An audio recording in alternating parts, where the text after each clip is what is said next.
우리의 인생 가운데 삶을 살아가면서 사력을 다해 살아가는 사람들이 있습니다.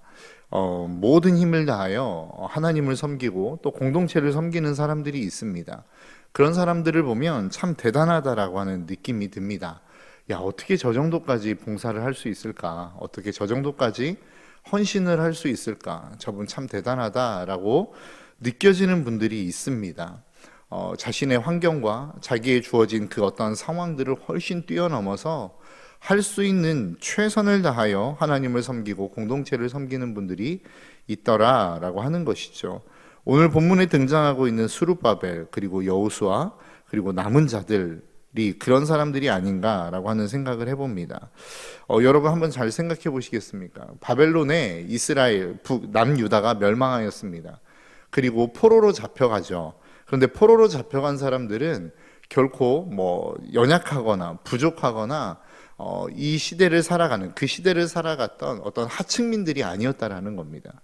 그러니까 바벨론의 정책상 엘리트들을 잡아갔어요. 포로로 잡아간 사람들은 유다에서도 굉장한 지식인층들 그리고 높은 수준에 있는 사람들을 포로로 끌고 갔단 말이죠. 왜 그랬을까요? 그들을 잘 교육시키고 어떠한 바벨론의 이데올로기를 잘 교육시켜서 그 땅의 통치의 수단으로 사용하기 위함이었습니다. 그러니까 어찌 보면 바벨론으로 가서 포로로 끌려가 있는 사람들은 굉장히 엘리트 층들인데 그 중에 바벨론을 싫어하는 사람들도 있지 않았겠습니까? 그러니까 바벨론을 싫어하는 사람들은 이미 정책에 반한 행동을 했던 사람들이기 때문에 이미 제거가 됐을 것입니다. 살아있던 사람들은 어떤 사람입니까? 친바벨론 세력들입니다. 그러니까 그 문화와 그 모든 정책에 순응했던 사람들이라는 것이죠. 그러면 어떤 결과가 일어났겠습니까? 그들이 잘 교육을 받고 그 땅의 통치자와 지도자들로 세워졌을 것입니다. 그러니까 바벨론의 포로로 끌려가서 그 땅에서 살았다라고 하는 것은 어느 정도의 좋은 기반을 가지고 살아갔던 사람들이었을 가능성이 높다라는 것입니다. 우리가 생각했던 것처럼 하는 것처럼 포로 하면 막 고통당하고 고난당하고 막 힘든 일들을 하는 그런 사람들이 아니었다라는 거예요. 어느 정도 그 자리에서 털을 잡고 정착해서 웬만큼의 수준에 이르는 삶을 살았던 사람들이 바벨론의 포로로 끌려갔던 사람들의 삶의 모습이었다라는 것이죠. 근데 여러분 한번 생각해 보시겠습니까? 그들이 바벨론의 포로로 끌려가면서 그들이 봤던 유다의 환경은 어떻겠습니까? 성전이 멸망당하고 많은 것들이 파괴당하고 불타는 그런 환경들을 보지 않았겠습니까? 그러니까 그 삶의 자리, 꽤 괜찮은 최강국의 그 나라에서 어느 정도의 자리를 잡고 살았던 그 사람들이 예루살렘으로 다시 돌아오고 싶었겠습니까? 돌아오고 싶지 않았을 것입니다. 그럼에도 불구하고 이 길을 마다 않고 돌아왔던 사람들이 있었다라는 거예요. 그 포로의 자리에서 어느 정도 안정되어 있는 그 삶의 자리에서 자신의 위치도 안정되어 있고 경제적인 것도 안정되어 있고 사회적인 지위도 안정되어 있는 그 삶의 자리를 포기하고 다시 예루살렘으로 넘어온 사람들이 있었다라는 것입니다. 그 사람들이 오늘 본문에서 이야기하고 있는 스룹바벨, 여호수아 그리고 남은 사람들이라고 표현하고 있는 것이죠. 그 사람들이 와서 한 일이 무엇입니까? 그리고 그 파괴되었던 성전을 건축하기 시작했다라는 것입니다. 완전히 폐허더미에서 기초를 놓았어요. 기초를 놓았는데 괜찮은 것처럼 많은 사람들이 그 기초를 보며 찬양했단 말이죠. 우리가 에스라에서 봤던 것처럼. 그런데 어떤 일들이 일어납니까? 모함하고 비방하고 비난하고 조롱하는 일들이 일어나서 성전 건축이 멈췄단 말입니다. 여러분 한번 생각해 보십시오. 모든 것들을 포기하고 온 것입니다. 안정된 삶을 포기하고 하나님의 길을 선택한 사람들이었어요. 처음에는 무엇인가 좀 되는 것 같았습니다. 성전 건축도 되는 것 같았고 하나님이 우리를 통하여 열심히 일하시는 것 같았습니다. 그런데 문제는 무엇입니까? 시간이 조금 지나자 그 모든 성전 건축을 하는 일들이 막히기 시작했다라는 거예요. 여러분 이게 우리가 살아가는 삶의 모습 같지 않습니까? 나는 하나님을 위해서 살고 싶어요. 그래서 내 안정된 삶을 포기했단 말입니다. 그것이 직업이 되었던 아니면 경제적인 것이 되었던 아이들의 어떠한 삶이 되었던 어떠한 모든 모습 속에서 내가 하나님을 위해서 포기했던 무엇인가가 우리의 삶의 자리 가운데는 분명히 존재한단 말이에요. 그러면 그것들을 포기하며 우리가 기대했던 것이 무엇이겠습니까? 무엇인가 하나님께서 우리의 삶에 도움의 손길을 허락하셔서 무엇인가 더 나은 삶의 자리로 우리를 이끌어 가시기를 우리는 기대한단 말입니다. 그런데 여러분들의 삶이, 여러분들의 현실이 실제로 그렇더냐라고 하는 거예요. 내가 하나님을 위하여 이 정도까지 했는데, 이 정도까지 포기하고 이 정도까지 헌신했는데 내 삶이 내가 생각했던 것처럼, 내가 꿈꾸는 것처럼 그렇게 좋은 길을 향하여 걸어가고 있더냐라고 하는 것입니다.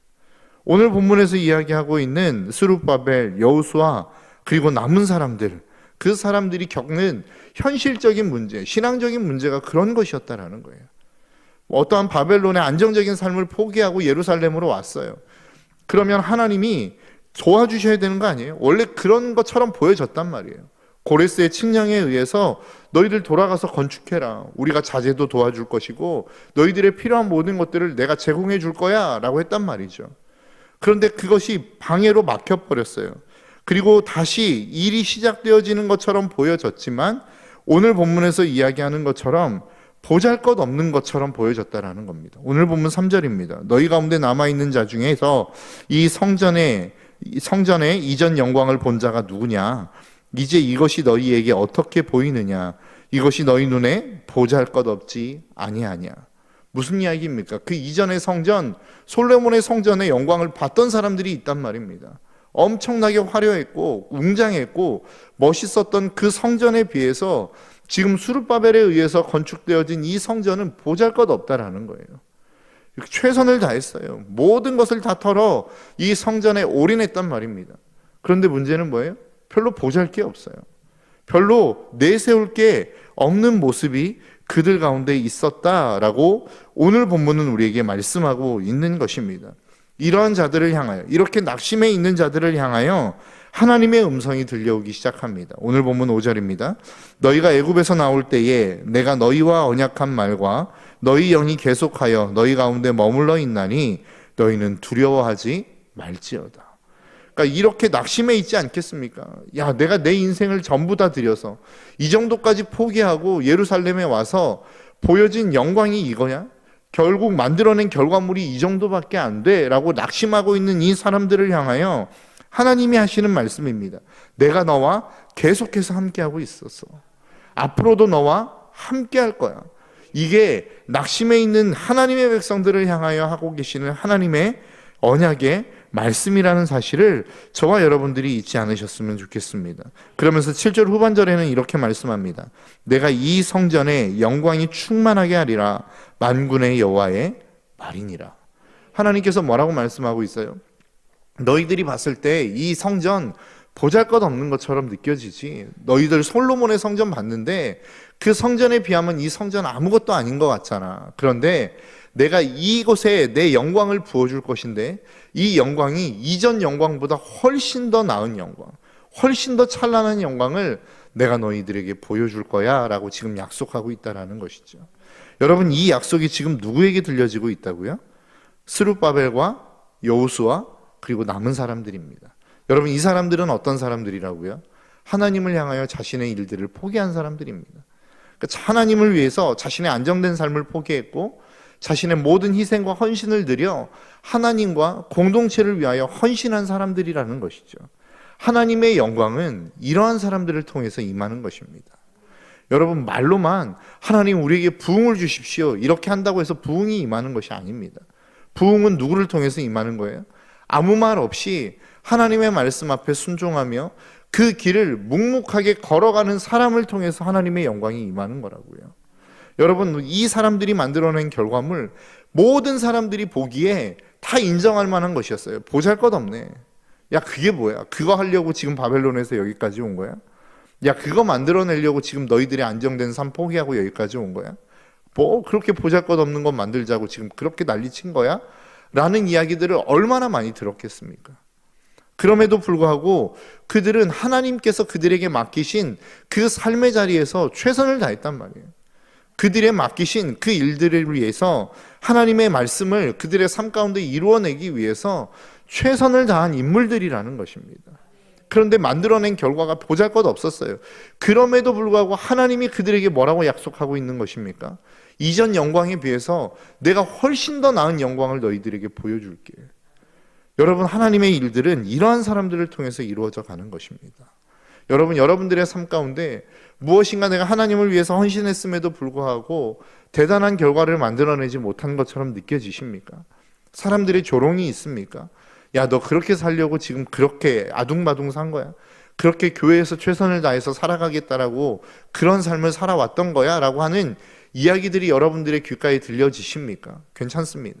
여러분들의 마음의 중심에 여전히 하나님이 계시다고 한다면, 여전히 그 하나님의 뜻을 이루고자 하는 소망이 있고 그것을 위해서 순종하는 발걸음을 걸어가고 있다고 한다면 하나님의 오늘의 여러분들에게 주시는 약속임을 여러분들이 잊지 않으셨으면 좋겠습니다.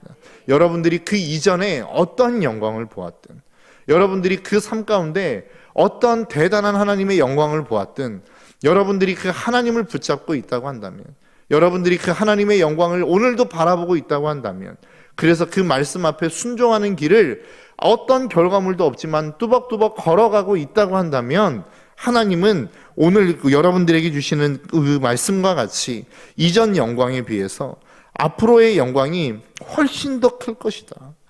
훨씬 더 그 엄청난 영광을 내가 보여줄 것이다 라고 하나님은 우리에게 약속하고 있는 것입니다. 여러분, 죄악 가운데 잠시 빠져 있어 내가 방황하고 있는 시간을 보내고 있어도 괜찮습니다. 그래도 하나님 앞으로 돌아올 수만 있다고 한다면, 다시 여러분들의 마음을 들여 그 말씀 앞에 순종하는 삶을 살아갈 수 있다고 한다면 여러분들은 그 하나님의 역사를 이루는 하나님의 동역자가 될 수 있음을 잊지 않으셨으면 좋겠습니다. 여러분, 오늘 본문의 말씀은 바벨론의 포로의 자리에서 돌아온 자들을 향하여 하나님이 주시는 약속의 말씀입니다. 모든 안정된 삶을 포기하고 하나님을 위하여 헌신했지만 그들 앞에 놓여진 현실이 처참했던 그들의 삶 앞에 주어진 하나님의 말씀인 것을 여러분 잊지 않으셨으면 좋겠습니다. 내가 하나님을 위해서 헌신했음에도 불구하고, 내가 하나님을 위해서 내 삶을 전부 다 드린 것 같음에도 불구하고 여러분들의 삶의 현실이 처참하다고 한다면 여러분, 오늘 이 말씀을 꼭 붙드시기를 주님의 이름으로 축복합니다. 여러분들의 그 삶의 모든 여정을 통해서 하나님은 여러분뿐만 아니라 여러분과 함께하는 자들, 그리고 이 공동체 안에 하나님의 영광을 부어주실 것입니다. 그리고 그 영광은 이전에 우리가 보았던 영광과는 좋게 비교할 수 없는 더 엄청나고 큰 영광으로 우리에게 나타내실 것을 여러분 기대하셨으면 좋겠어요. 그리고 이 말씀을 붙들고 끝까지 낙심하지 말고 여러분 그 하나님의 말씀을 붙들고 여러분들의 삶을 향하여 걸어갈 수 있는, 그래서 하나님과 이 공동체를 위하여 날마다 그 하나님을 섬기는, 공동체를 섬기는 마음을 다하여 그 하나님 앞에 헌신하며 나아갈 수 있는 저와 여러분들의 삶이 되시기를 주님의 이름으로 축복합니다. 기도하겠습니다.